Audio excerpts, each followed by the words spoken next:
Gloire au Seigneur, alléluia. Alors on va ouvrir la parole de Dieu dans Josué, au chapitre 10. Et je voudrais qu'on lise le verset 24. Lorsqu'ils eurent amené ces rois devant Josué, Josué appela tous les hommes d'Israël et dit au chef des gens de guerre qui avaient marché avec lui, approchez-vous, mettez vos pieds sur les coups de ces rois. Ils s'approchèrent et ils mirent les pieds sur leurs coups. Amen. Gloire au Seigneur, alléluia. Un beau verset, alléluia. Un verset merveilleux, alléluia. Parce que ce verset-là nous parle de victoire. Alléluia. Gloire au Seigneur. Alors, ce matin, je voudrais qu'on parle de la victoire. Gloire au Seigneur. Parce que nous avons besoin de victoire. Mais pour avoir la victoire, eh bien, on va commencer de lui demander qu'il bénisse sa parole. Merci, agneau de Dieu. Ouais, Seigneur, ce matin, on a confiance en toi que tu vas nous parler.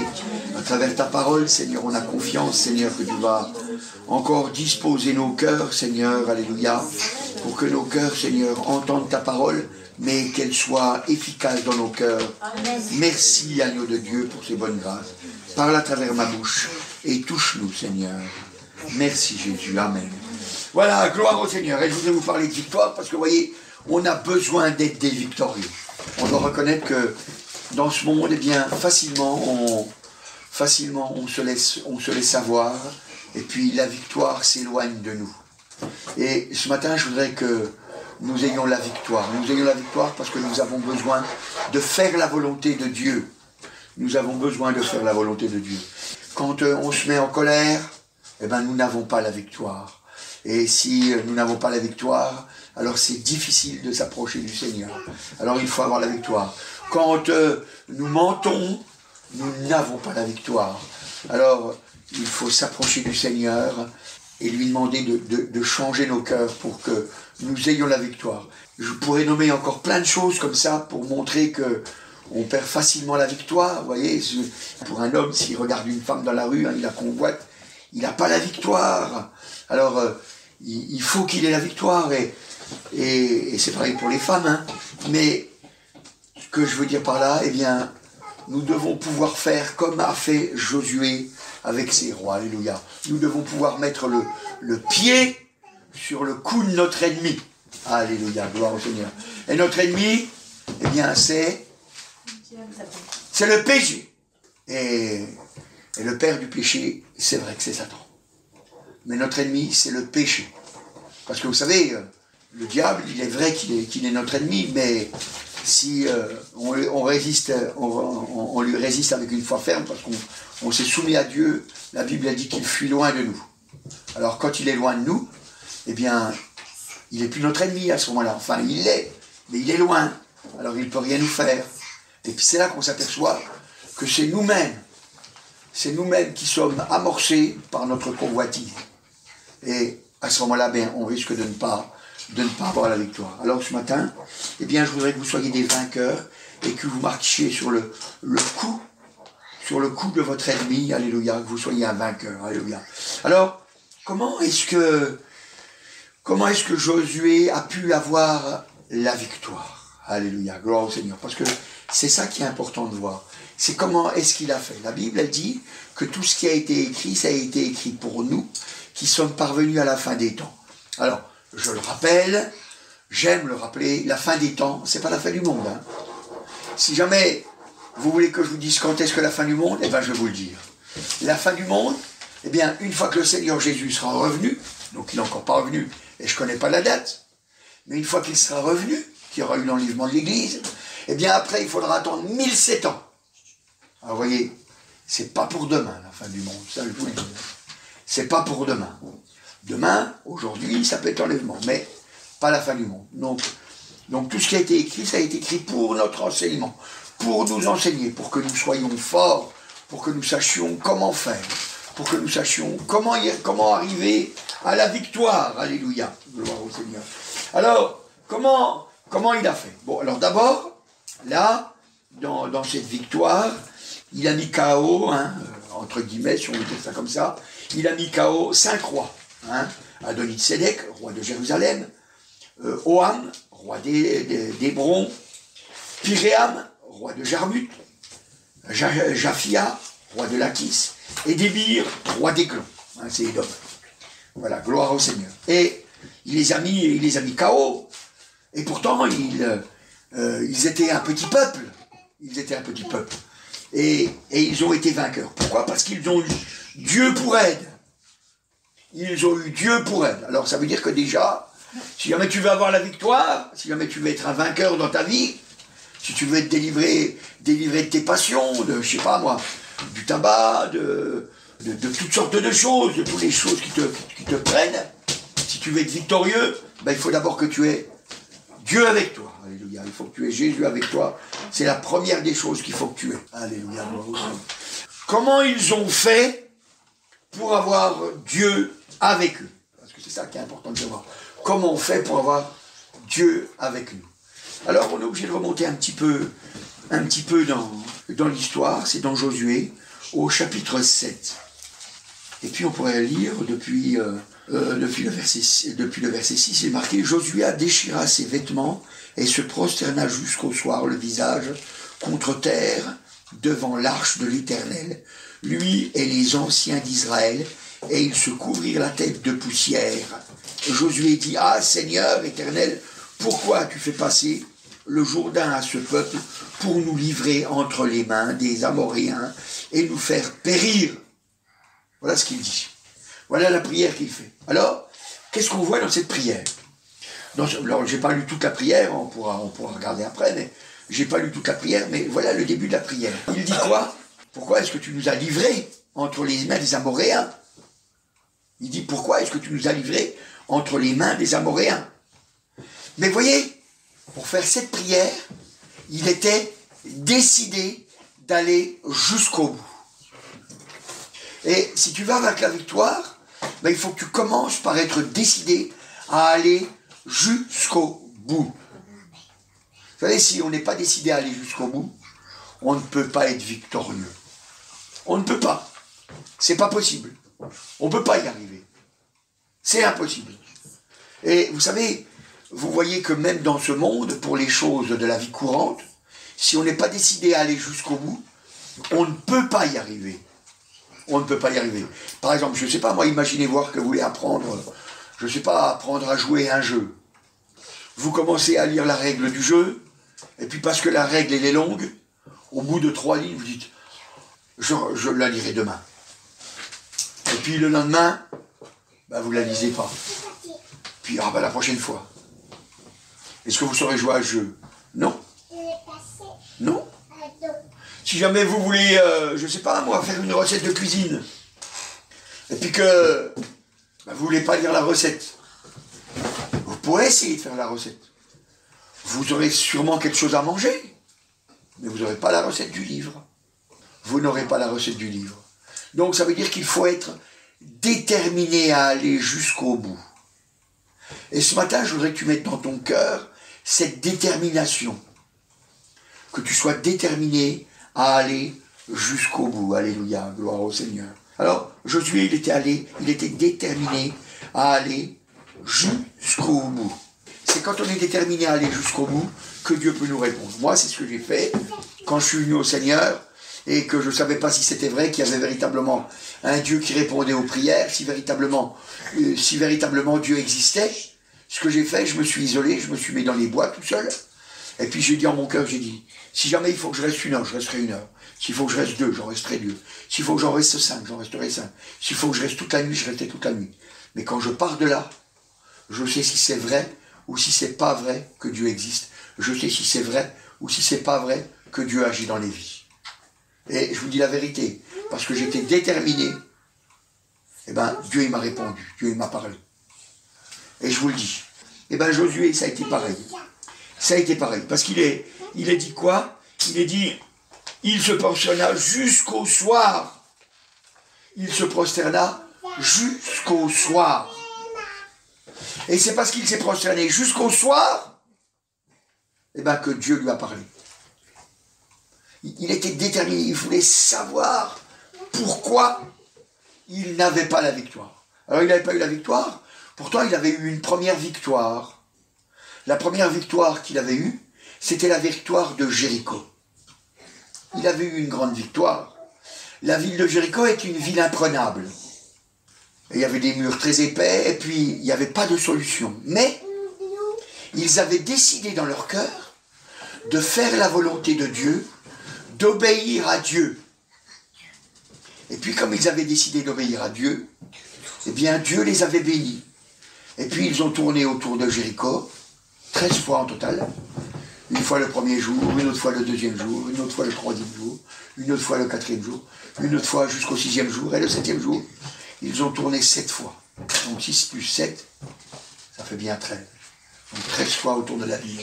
Et quand ils ont tourné, la 13e fois, ils ont loué l'Éternel, hein, ils ont crié à voix haute, à la gloire de l'Éternel. Les murs se sont écroulés, et puis là ils sont allés, et puis ils ont eu une victoire complète. Ils ont eu une victoire complète. Mais voyez, quand on a une victoire, quand on est victorieux, c'est là qu'on est en danger. C'est là qu'on est en danger. Parce que quand on est victorieux, eh bien on pense qu'il ne peut plus rien nous arriver. On se dit c'est bon, j'ai eu la victoire, Dieu est avec moi, rien ne peut m'arriver. Eh bien ce qui s'est passé, c'est le péché rentré dans l'Israël. Et puis après, ils sont allés combattre une petite ville, Haï, une petite ville, ils sont allés la combattre. Et puis quand ils sont allés là-bas, ça a été une très grande défaite pour eux. Une très grande défaite pour eux. Et c'est pour ça qu'ils sont venus. C'est pour ça qu'ils sont venus au Seigneur. Et qu'ils ont demandé pourquoi ils avaient eu la défaite. Ils avaient eu une grande victoire et ensuite ils ont eu une défaite. C'était pas normal. C'est pas normal dans la vie du chrétien de ne pas avoir la victoire. Qu'il y ait des combats, c'est normal. Mais ne pas avoir la victoire, ce n'est pas normal. Alors il faut demander le pourquoi. Il faut demander le pourquoi. Et Josué, c'est ce qu'il a fait. Il ne s'est point lassé. Josué, jusqu'au soir, il y est allé. Jusqu'au soir, jusqu'à ce que Dieu lui réponde. Et il est dit au verset 10, l'Éternel dit à Josué, lève-toi, pourquoi restes-tu ainsi couché sur ton visage? Israël a péché.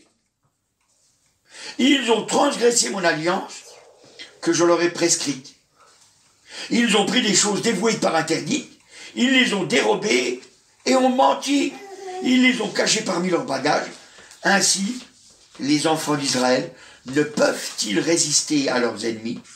Ils tourneront le dos devant leurs ennemis, car ils sont sous l'interdit. Et je ne serai plus avec vous si vous ne détruisez pas l'interdit du milieu de vous. Lève-toi, sanctifie le peuple, tu diras, sanctifiez-vous pour demain, car ainsi parle le Seigneur, l'Éternel, le Dieu d'Israël. Il y a de l'interdit au milieu de toi. Tu ne pourras résister à tes ennemis jusqu'à ce que vous ayez ôté l'interdit du milieu de vous. Alors le Seigneur il dit, voilà, moi je peux pas m'unir avec le péché. Mon frère, ma soeur, il faut que tu comprennes. S'il y a du péché dans ta vie, Dieu ne peut pas s'unir avec toi. Même si toi tu dis Dieu est avec moi. Ce n'est qu'un mensonge. Ce n'est qu'un mensonge. Dieu ne peut pas s'unir avec le péché. Nous avons un Dieu saint. Nous avons un Dieu saint. Un Dieu qui ne supporte pas le péché. Vous savez, il faut pas se mentir à soi-même. Autrement, on se perd. Vous savez, il y a beaucoup de gens qui se mentent à eux-mêmes. On peut s'imaginer des trucs. Vous savez, il y a plein de gens qui s'imaginent qu'ils vont aller au ciel parce qu'ils prient. C'est le Seigneur Jésus qui a dit que c'est pas parce qu'on prie qu'on va aller au ciel. Hein. C'est pas parce qu'on prie. Il dit c'est seulement ceux qui font la volonté de mon Père. C'est quoi la volonté du Père? La volonté du Père, c'est que Jésus habite dans nos cœurs. C'est qu'on croit en Jésus. Et on croit quoi? On croit quoi de Jésus? C'est pas simplement croire que Jésus existe. Hein. Les musulmans, ils croient que Jésus existe, et ils vont aller en enfer. Les catholiques, ils croient que Jésus existe, et ils vont aller en enfer. Et les orthodoxes, ils croient que Jésus existe, et ils vont aller en enfer. Et il y a plein de gens encore qui sont athées, et qui croient que Jésus a existé même, et ils vont quand même aller en enfer. Et il y a même des chrétiens qui se disent, en tout cas qui se disent chrétiens, et parce qu'ils ne sont pas pardonnés de leurs péchés, ils vont aller en enfer. Et tout ça parce qu'ils n'enlèvent pas le péché de leur cœur, ils n'enlèvent pas le péché de leur vie. Et vous savez, il faut se dire la vérité si jamais on veut y aller. Il faut se dire la vérité. Il ne faut pas s'inventer des histoires. Il ne faut pas s'inventer des histoires. C'est important, et c'est pour ça que Dieu il dit, moi je ne peux pas. Je peux pas te bénir.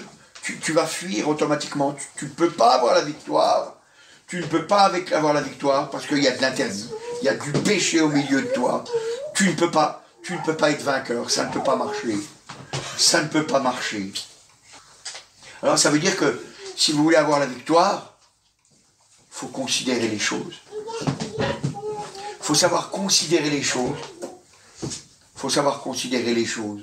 Considérer les choses qui sont vraies. La parole de Dieu nous dit la vérité. La Bible nous parle avec vérité. Vous savez, c'est la Bible qui est la vérité. Si la Bible n'est pas la vérité, alors ça sert à quoi de croire en Jésus? Ça sert à quoi de croire en Jésus? Parce que c'est la Bible qui nous parle de Jésus. C'est la Bible qui nous parle de Jésus.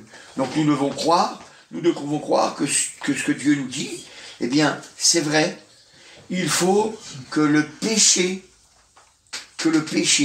s'en aille, parce qu'il dit au verset 8 du chapitre 10, il dit, l'Éternel dit à Josué, ne les crains point, car je les livre entre tes mains, et aucun d'eux ne tiendra devant toi. Aucun d'eux ne tiendra devant toi. C'est vrai, parce que le péché était parti. Parce que le péché était parti. Mais tant que le péché est là, alors si on regarde dans Josué au chapitre 7, et au verset 13, vers la fin du verset, il dit, tu ne pourras résister à tes ennemis jusqu'à ce que tu aies ôté l'interdit du milieu de toi. Tu ne pourras résister à tes jusqu'à ce que tu aies ôté l'interdit. Souvent, c'est ça ce qui se passe. Les gens, ils croient en Dieu, ils croient en Jésus, ils croient que Jésus est mort pour nous sur la croix, ils croient que Jésus a tout fait pour pardonner nos péchés, ils croient tout ça, mais ils sont quand même perdus. Ils sont quand même perdus. Parce que ne croyez pas que les catholiques ne croient pas que Jésus est pas mort pour nos péchés. Les catholiques, ils croient que Jésus est mort pour nos péchés. Ils croient que Jésus enlève le péché du monde. Ils le croient, mais ils sont perdus. Ils sont perdus. Parce qu'il y a le péché dans leur vie. En l'occurrence, le péché qui se voit beaucoup, c'est l'idolâtrie. C'est l'idolâtrie. Peut-être que dans ta vie, eh bien, il y a des péchés qui sont peut-être même cachés aux yeux des hommes, mais qui sont dans ton cœur, et que c'est un péché que tu chéris. Parce que vous savez, dans ce monde, on nous apprend à aimer le péché. Vous savez ce qu'on nous dit, hein? Oh, c'est un péché mignon. Ça n'existe pas, un péché mignon. Parce que tous les péchés nous conduisent à l'enfer. C'est pas mignon. Vous savez, c'est comme si on disait, oh, une mignonne chambre à gaz. Une mignonnette chambre à gaz. Il n'y a rien de mignon dans une chambre à gaz. Dans un péché, il n'y a rien de mignon. Il n'y a rien de mignon. Il nous conduit en enfer. Il nous conduit en enfer. Donc, nous devons persévérer jusqu'au bout. Et nous, une fois que Dieu nous a révélé ce qui ne va pas dans notre vie, nous devons enlever ce qui ne va pas. Nous devons enlever ce qui ne va pas. Tu dois enlever ton péché. Tu dois enlever ton péché. Et je ne te le cache pas, il n'y a qu'une seule façon. Il n'y a qu'une seule façon. C'est de venir à Jésus. Alléluia. Gloire au Seigneur. Vous savez, il faut toujours venir au Seigneur Jésus. Alléluia. Et c'est vrai. Faut venir au Seigneur Jésus pour qu'il nous rende forts. Moi, vous savez, quand je suis venu au Seigneur Jésus, eh bien, j'ai cherché avec soin mes péchés. Et puis, moi, j'étais un homme Je faisais de l'occultisme. Alors peut-être que vous ne savez pas ce que c'est l'occultisme. Occultisme, ça veut dire cacher. Enfin, occulte plus exactement, ça veut dire cocher, cacher. Et l'occultisme, c'est des choses cachées. C'est de la magie, c'est... Alors, qu'est-ce que c'est? Ben, par exemple, c'est... Vous écoutez l'horoscope. Vous voyez, par exemple, j'écoutais l'horoscope à la radio. Alors je me disais, oh, j'y crois pas, mais je l'écoutais quand même. Et puis la Bible, elle nous dit que c'est des choses, eh bien, ça fait des liens avec le diable. Et si on est lié avec le diable, on n'est pas lié avec Dieu. On n'est pas lié avec Dieu. Donc on doit se débarrasser de ça. Je faisais de l'hypnose. Je faisais de l'hypnose. Moi, je pratiquais l'hypnose. J'avais même un gros bouquin que j'avais acheté. Un bouquin, je venais de l'acheter. Ça faisait une dizaine de jours tout au plus que je venais d'acheter. Il était tout neuf. Et puis j'ai donné mon cœur au Seigneur. Et puis la Bible, elle m'a montré que les choses occultes, c'est pas bon. Alors je l'ai compris. Je l'ai accepté. Et puis j'avais mon livre tout neuf que j'avais même pas lu encore. Et ben, je l'ai pris et je l'ai déchiré en morceaux. Je l'ai déchiré en morceaux. Pourtant, il valait cher. Hein. Il valait cher. Et je l'ai déchiré en morceaux. Vous savez, c'est comme il faisait dans la Bible. Hein. C'est comme il faisait dans la Bible. Dans Actes au chapitre 19. Actes des apôtres au chapitre 19. Et on pourrait lire au verset 18 et 19. Il est marqué: plusieurs de ceux qui avaient cru venaient confesser et déclarer ce qu'ils avaient fait. Et un certain nombre de ceux qui avaient exercé les arts magiques, ayant apporté leurs livres, les brûlèrent devant tout le monde, et on en estima la valeur à 50 000 pièces d'argent. Ça fait une sacrée somme d'argent. Hein. C'est ainsi que la parole du Seigneur croissait en puissance et en force. Voyez, ce qu'ils ont fait, c'est, ils n'ont pas eu peur, peu importe ce que les autres y pensaient d'eux. Ils ont brûlé leur livre de magie. En fait, ils se sont débarrassés de leurs péchés. Ils se sont débarrassés de leurs péchés. Et ce matin, je voudrais que tu prennes à cœur de te débarrasser de ton péché. Parce que c'est important. Parce qu'autrement, tu ne pourras jamais avoir la paix du Seigneur. Tu auras des moments de plaisir, mais tu n'auras jamais le bonheur que le Seigneur y donne. Voilà, alléluia, gloire au Seigneur. Alors, si on revient dans notre histoire, dans Josué, alors, qu'est-ce qu'il dit dans Josué? Regardez voir. Josué chapitre 10. Voilà, donc on revient où on en était, verset 24. Lorsqu'ils eurent amené ces rois devant Josué, Josué appela tous les hommes d'Israël et il dit au chef des gens de guerre qui avaient marché avec lui: approchez-vous, mettez vos pieds sur les coups de ces rois. Ils s'approchèrent et ils mirent les pieds sur leurs coups.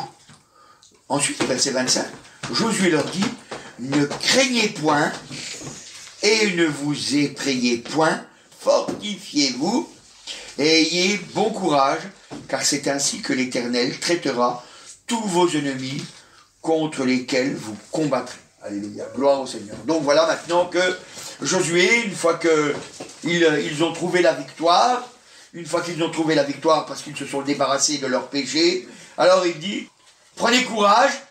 Hein? Donc en fait, il les fortifie. Donc il faut apprendre à se fortifier. Et ce matin, je voudrais que tu apprennes à te fortifier. Vous savez, c'est important de se fortifier. Parce que on est vite pris par ce monde. Vous vous rappelez, tout à l'heure, on a chanté un chant qui dit « Veille au matin, quand un ciel sans nuages semble annoncer un jour calme et serein. » Semble annoncer. Hein? Et puis après, quand vous chantez la fin de l'histoire, fin de la chanson, vous voyez que c'est un combat. C'est un combat. Mais pour pouvoir combattre, eh bien, il faut s'entretenir. Il faut s'entretenir. Donc ça veut dire qu'il faut s'encourager. On s'encourage. Vous savez, c'est comme un coureur de fond. On dit que c'est les 25 premiers kilomètres où il faut qu'il tienne. Et après le reste, ça sera bon. Il y arrivera. Mais il faut les 25 premiers kilomètres. Pourquoi? Parce que dans les 25 premiers kilomètres, on cogite à plein de choses. Dans les 25 premiers kilomètres, on se dit 42 kilomètres, ouais, c'est loin. Il faut les faire 42 kilomètres. Ah purée, j'y arriverai jamais. Hein. Il faut réfléchir autrement. C'est là qu'il faut réfléchir. Et d'ailleurs, c'est pour ça qu'aux marathoniens, je ne sais pas qui on dit comme ça, voilà, les marathoniens, eh ben, ils n'ont pas le droit d'avoir un casque avec de la musique. Ou quelque chose qui leur parle là-dedans. Ils n'ont pas le droit, c'est interdit. Parce qu'on considère que c'est du dopage. Parce que ça les encourage trop. Ça les encourage trop. Si vous regarderez, hein, c'est dans le règlement des cours de fond. Et c'est du dopage. C'est du dopage parce que ça les encourage trop. Et ben, le diable, il voudrait que ça soit pareil. Il voudrait que nous, on ne s'encourage pas. Mais nous devons nous encourager. Alors nous devons nous encourager les uns les autres. C'est pour ça que je vous dis, priez à voix haute, louez à voix haute. C'est un encouragement pour notre frère, un encouragement pour notre sœur. Mais la Bible, elle nous enseigne. Elle nous enseigne à nous encourager. C'est le Seigneur qui regardez voir, Luc chapitre 21 et au verset 36. Alors, verset 36, il est marqué, voilà, on va lire depuis le verset 35. Ça parlera bien. Il dit, prenez garde à vous-même, de craindre que vos cœurs ne s'apesantissent par les excès du manger et du boire, et par les soucis de la vie, et que ce jour ne vienne sur vous à l'improviste, car il viendra comme un filet sur tous ceux qui habitent sur la face de toute la terre. Verset 36. Veillez donc et priez en tout temps, afin que vous ayez la force d'échapper à toutes ces choses qui arriveront et de paraître debout devant le Fils de l'homme. Alléluia, gloire au Seigneur. Hein, il dit veillez donc et priez en tout temps, afin que vous ayez la force d'échapper. Afin que vous ayez la force d'échapper. Alors, donc ça oblige à remettre au devant la prière. C'est quoi la prière? La prière, c'est pas notre Père qui est aux cieux, que ton nom soit sanctifié, que ton règne vienne, que ta volonté soit faite sur la terre comme au ciel. Pas ça la prière. Ça, c'est pas prier du tout. Ça, c'est réciter quelque chose. Ça, c'est pas de la prière. Des fois, il est bon de réciter des choses. Parce que on réfléchit à ce qu'on dit. Hein? Par exemple, quand je dis « Je m'écris loué soit l'Éternel, je suis délivré de tous mes ennemis ». Donc, je me le répète, et puis je réfléchis à ça. Je réfléchis. Ça, c'est parce que j'ai besoin de réfléchir. Il est bon de se répéter des choses pour les réfléchir. Mais c'est pas ça la prière. La prière, c'est quelque chose de différent. C'est la communion avec Dieu. C'est la communion avec Jésus. C'est la communion avec le Père. C'est la communion avec le Saint-Esprit. C'est ça la prière. Notre Dieu est vivant. Notre Dieu est vivant. Il n'est pas quelque part très très très très très loin, où on ne puisse l'atteindre, où on ne puisse le parler. Non, notre Dieu est vivant. Et il habite là, dans notre cœur. Et si jamais ce n'est pas le cas pour toi, s'il n'habite pas encore dans ton cœur, alors maintenant, demande pardon. Demande pardon pour tes péchés. Et puis dis-lui, Seigneur Jésus, viens habiter dans mon cœur. Et si tu le crois, eh ben, il va venir habiter instantanément dans ton cœur. Et là, tu vas pouvoir lui parler. Tu vas pouvoir lui parler. Tu vas pouvoir lui dire ce que tu as de secret dans ta vie. Tu vas pouvoir lui dire tout ce qui ne va pas. Et tu pourras lui dire aussi tout ce qui va. Vous savez, c'est comme un enfant. Quand il vient voir son père ou sa mère, et puis qu'il lui raconte. Ah ben, papa, maman, j'ai fait ceci, nanana, etc. Oh, j'ai ramassé ceci dans les bois, j'ai ramassé ceci dans les prés, j'ai fait ceci, j'ai fait cela. Et puis, il nous raconte ce qu'il a vécu, ce qu'il a fait. Il nous dit ce qu'il a besoin, il nous dit ce qu'il aimerait. C'est ça la prière. C'est ça la prière. La prière, c'est vivre comme ça.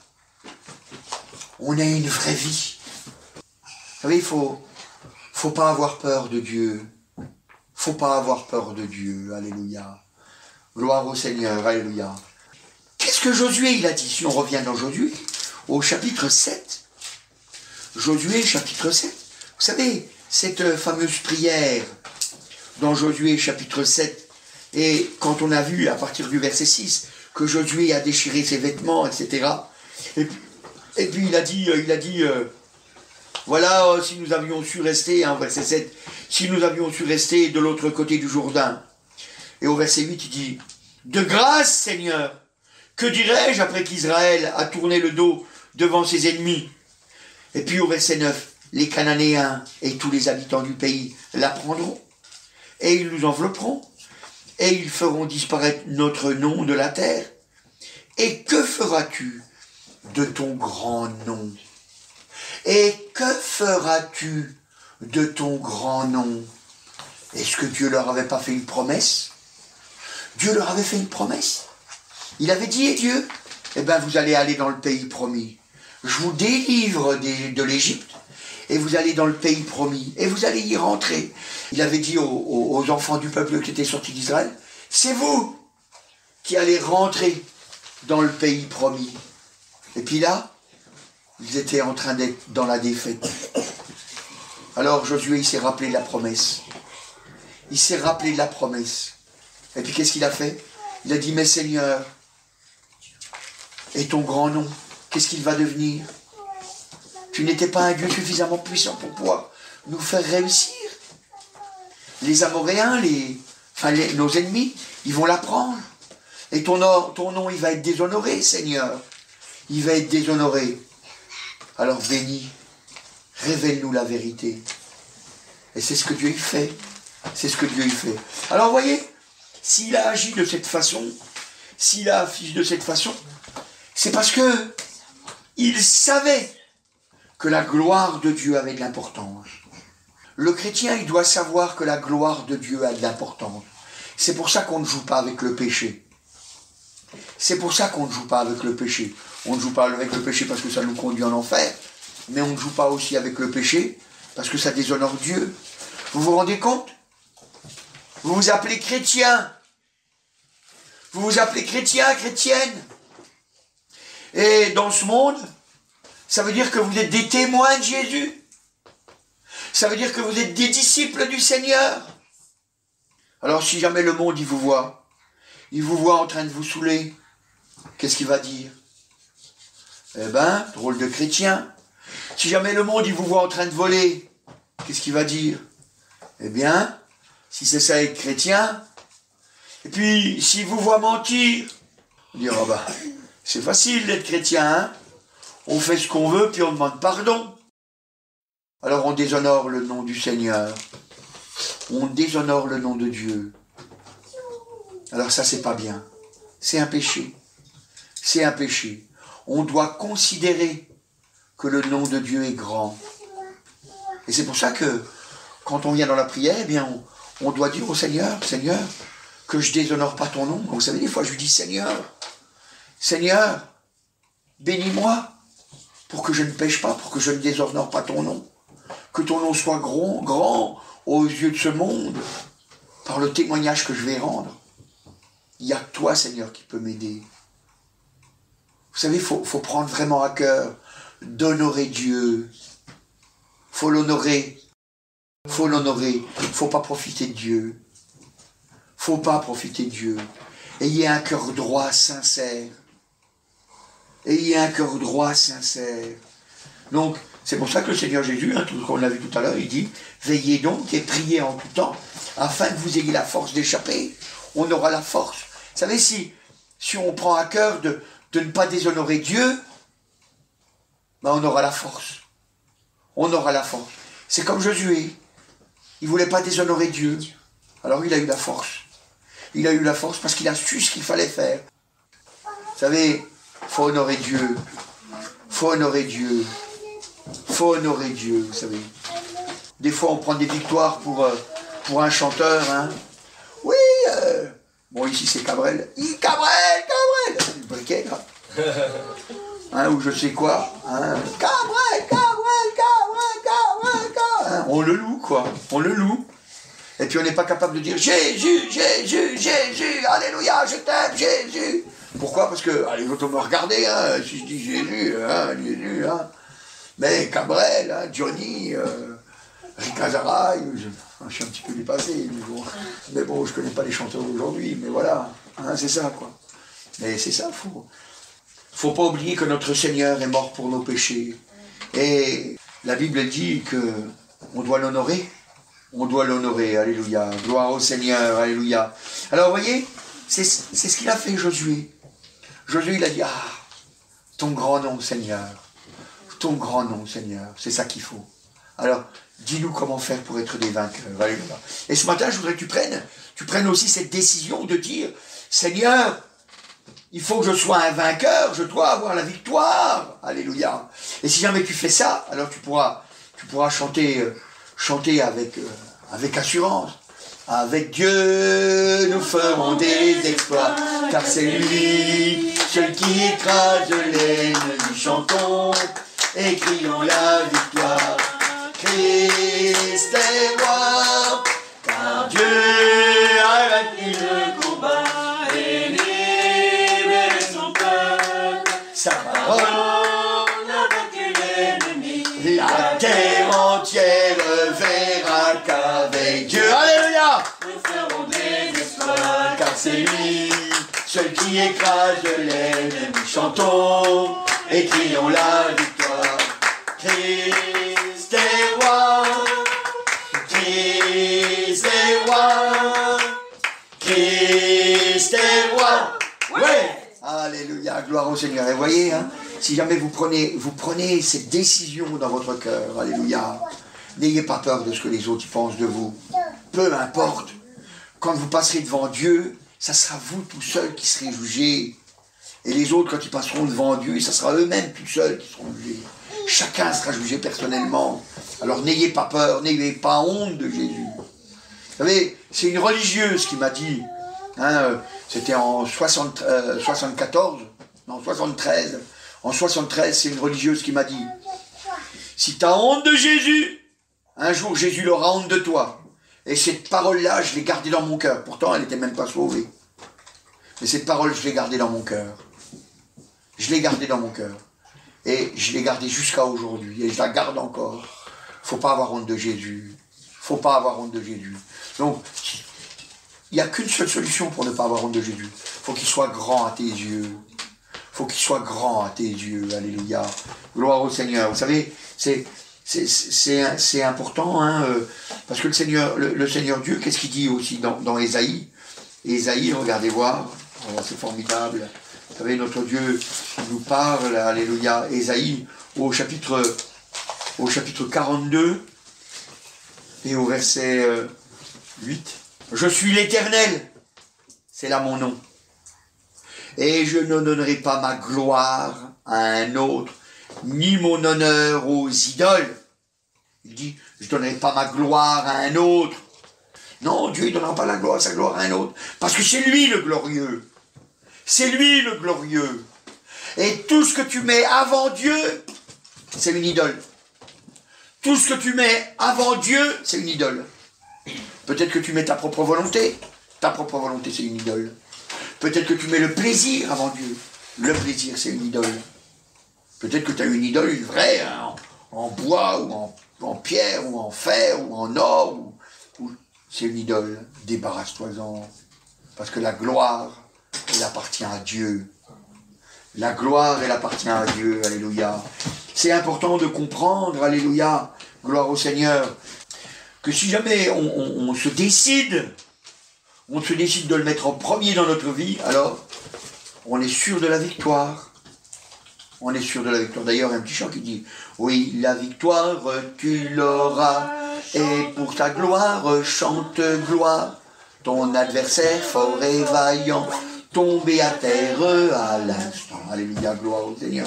Et c'est important. Vous savez, c'est pour ça que la Bible dit « Entretenez-vous par des chants, par des cantiques spirituels. » Alléluia, gloire au Seigneur. C'est pour ça qu'il faut que vous recherchiez le parler en langue, pour vous entretenir. Alléluia. Parce que la Bible elle dit que quand on prie en langue, on s'édifie soi-même.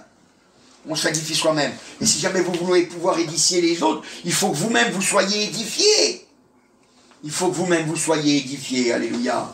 Vous savez, la Bible, elle ne nous cache pas que si jamais on veut réussir à être victorieux, donc après avoir rejeté, après avoir rechercher avec soin tout ce qu'on a à jeter, ce qui ne va pas dans nos vies, on peut considérer que Dieu ne va pas manquer en nous et nous allons réussir dans tout ce que nous entreprendrons. Alléluia. C'est pour ça que la Bible elle dit dans 1 Corinthiens chapitre 15, 57.